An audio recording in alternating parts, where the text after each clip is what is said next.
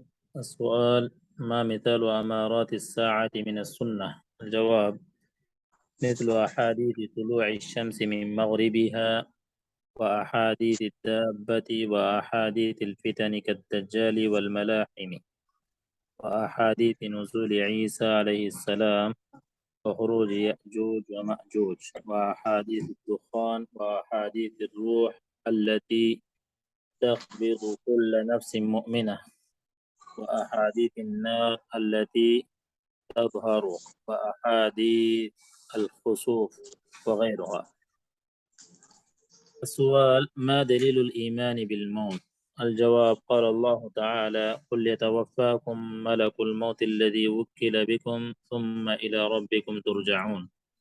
وقال تعالى: كل نفس ذائقة الموت وإنما توفون أجوركم يوم القيامة. وقال تعالى صلى الله عليه وسلم: إنك ميت وإنهم ميتون. وقال تعالى: وما جعلنا لبشر من قبلك الخلد أفإن مت فهم الخالدون. وقال تعالى: كل من عليها فان ويبقى وجه ربك ذو الجلال والإكرام. وقال تعالى: كل شيء هالك إلا وجهه. وقال تعالى: وتوكل على الحي الذي لا يموت. وغير ذلك من الآيات، وفيه من الأحاديث ما لا يحصى، والأمر مشاهد لا يجهله أحد، وليس فيه شك ولا تردد، ولكن عناد واستكبار، ولا يعمل على موجب إيمانه به وبما بعده إلا عباد الله المخلصون. ونؤمن أن كل من مات أو قتل أو بأي سبب كان أن ذلك بأجله لم ينقص منه شيئا. قال الله تعالى: كل يجري لأجل مسمى. وقال تعالى: فإذا جاء أجلهم لا يستأخرون ساعة ولا يستقدمون.